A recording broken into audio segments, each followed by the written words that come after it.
गांव के किनारे एक पुरानी हवेली थी जो सालों से वीरान पड़ी थी। कहते थे कि वहां अजीब घटनाएं होती थीं। रात के अंधेरे में किसी के चीखने की आवाजें आतीं। कभी खिड़कियां खुद ब खुद खुलतीं तो कभी दरवाजे अपने आप भड़भड़ाने लगते। गांव वालों ने उसे अंधेरी हवेली का नाम दे दिया था। किसी की हिम्मत नहीं थी कि रात के वक्त वहां जाए। पर एक दिन शहर से चार दोस्त अजय, रोहित, सौरभ और विक्रम गांव घूमने आए। उन्होंने हवेली की कहानियां सुनी तो उन्हें यकीन नहीं हुआ। अरे, ये सब बेकार की बातें हैं, अजय हंसते हुए बोला। अगर सच में कुछ होता तो अब तक किसी ने सबूत क्यों नहीं दिया? विक्रम ने चुनौती देते हुए कहा, अगर तुम लोग सच में हिम्मती हो तो आज रात हवेली में जाकर देखते हैं। सभी मान गए। रात के ठीक 12 बजे टॉर्च और कैमरे लेकर वे हवेली पहुंचे। हवेली के दरवाजे को छूते ही एक ठंडी लहर उनके शरीर में दौड़ गई। अंदर घुसते ही उन्हें धूल और सड़ांध भरी गंध आई। दीवारों पर पुरानी पेंटिंग्स थीं जिनके चेहरे डरावने लग रहे थे। हर कोने में मकड़ियां जाले बुन चुकी थीं। अचानक सौरभ चिल्ला उठा, क्या हुआ? अजय ने घबराते हुए पूछा। कोई कोई यहाँ खड़ा था, सौरभ ने कांपते हुए कहा। रोहित ने टॉर्च घुमाई, लेकिन वहां कोई नहीं था। तुम्हें वहम हुआ होगा, विक्रम बोला, लेकिन उसकी आवाज भी थोड़ी कांप रही थी। वे आगे बढ़े। एक पुराना दरवाजा दिखा जो आधा खुला था। जैसे ही उन्होंने उसे धक्का दिया, वह चरमराते हुए खुल गया।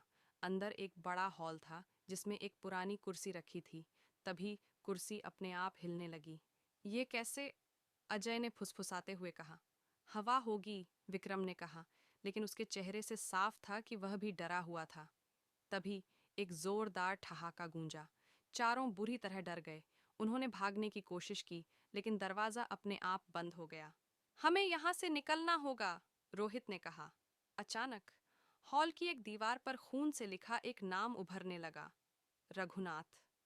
रघुनाथ कौन था? अजय ने घबराते हुए पूछा। विक्रम ने गांव के बुजुर्गों से सुनी कहानी याद की। रघुनाथ इस हवेली का मालिक था।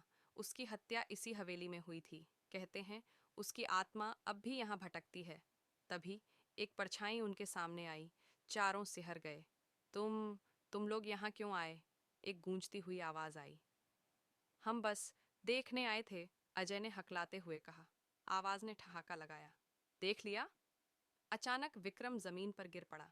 उसके गले पर उंगलियों के निशान उभर आए, जैसे किसी ने उसे दबाया हो। भागो! सौरभ चिल्लाया। चारों किसी तरह दरवाजा खोलकर बाहर भागे। हवेली के बाहर आते ही सब सामान्य हो गया। अब कभी वापस नहीं आएंगे, अजय ने कांपते हुए कहा। सुबह जब गांव वालों को उनकी हालत का पता चला तो उन्होंने समझाया, जो भी हवेली में गया वो फिर पहले जैसा नहीं रहा। और तब से किसी ने भी वहां जाने की हिम्मत नहीं की। हवेली आज भी खड़ी है, लेकिन अब वहां सिर्फ अंधेरा है और एक आत्मा जो अब भी अपने अगले शिकार की तलाश में है।